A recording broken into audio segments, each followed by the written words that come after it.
Welcome back to the CryptoMind Business Cast.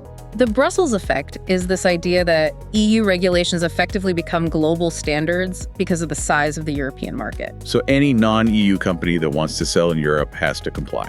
Exactly. A major US tech giant or an Asian startup, they'll likely have to comply with the RIA's high standards, no matter where they're based. So if Google designs a credit scoring AI in California, they can't just wall it off. They have to adopt these compliance obligations globally if they want European customers. It's often just too costly and complex to maintain two separate versions of a core product.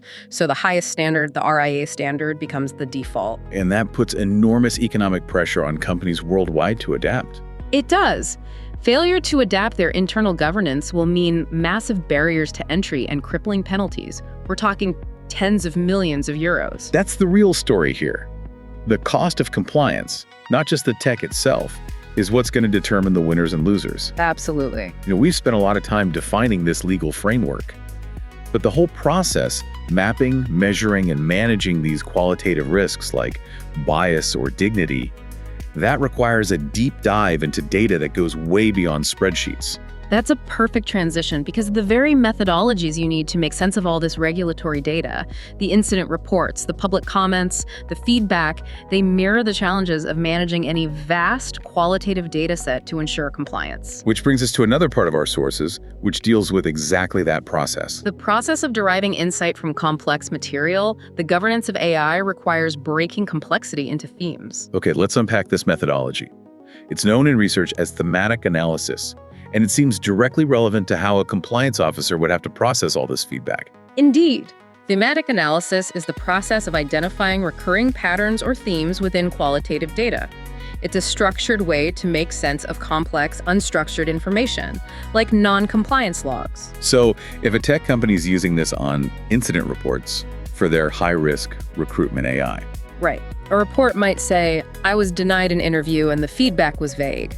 If 10 reports mention that, it might be coded as lack of explicability. Or if 5 reports note the system favored candidates from one university, that gets coded as training data bias. Exactly. And that's followed by constant comparison where you refine those codes. So you compare codes across different reports, merge similar ones, create sub-themes. Yes. Maybe lack of explicability gets refined into insufficient regulatory explanation.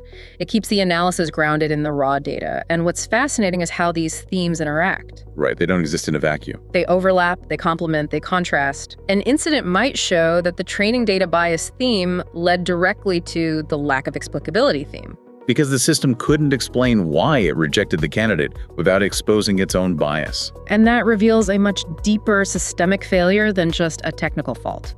It highlights the importance of context. And this brings us back to that idea of the treasure trove, interpreting deviations. If 99% of your data looks fine, but one report shows a significant deviation, that deviation is crucial. You have to explore it and ask, what does this discord reveal about our model's limitations? It challenges your assumptions, and that's exactly what the governed stage of the risk cycle demands. And that idea, interpreting deviations, understanding qualitative harm, is critical for upholding the fundamental rights the RIA is all about. Which leads us to the third part of our source material, on the ethical responsibilities of media. It provides essential guardrails for responsible communication, especially on sensitive topics like algorithmic discrimination or exploiting vulnerable groups, which, as we discussed, are prohibited uses of AI. How so? The media standards we reviewed emphasize the need for measured and sensitive language to avoid sensationalism or alarmism. That has direct implications for how we even talk about high-risk systems. Right. You have to avoid dramatization and focus on respecting the dignity of the person affected. And this extends to every area where AI meets human vulnerability. When talking about people in migratory processes, for example, the sources stress the imperative to treat them as human beings, not to dehumanize them. So the connection back to the core philosophy of the EU AI Act is just crystal clear.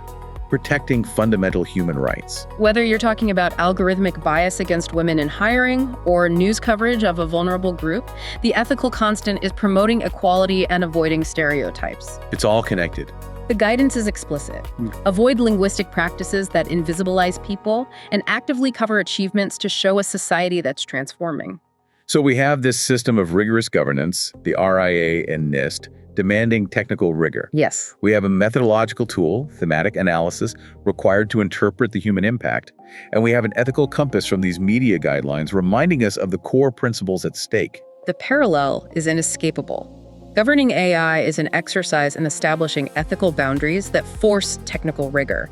Just like journalistic ethics demand fairness and context, the AI Act demands fairness and accountability in high-risk systems. So what does this all mean? Let's tie this deep dive back to the big picture of technology and money. The takeaway for you, the professional, the entrepreneur, is this. The biggest story of 2025 isn't just about market fluctuations.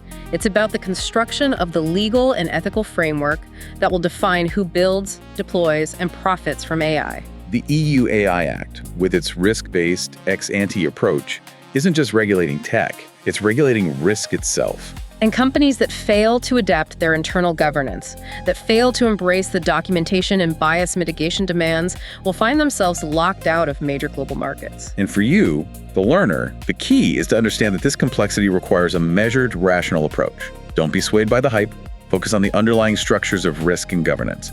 That's where the money and the strategic effort will be spent. This profound shift means that engineers, lawyers, and business strategists all have to communicate and cooperate across these technical, ethical, and legal silos. That interrelation of themes is where the real value is. And it's the only way to meet these new global demands. That is a perfect setup for our next block. We've established the foundation of the AI regulatory framework, the SAR classification, the risk cycle, the role of data governance. Right. In the next section, we'll expand on the specific technical obligations this imposes. From cybersecurity requirements to the long-term cost of maintaining a quality management system and continuous human oversight. Join us right after the break as we continue this deep dive into the future of governance and the unprecedented demands it places on tech providers. Don't go anywhere. Welcome to the CryptoMind Business Cast.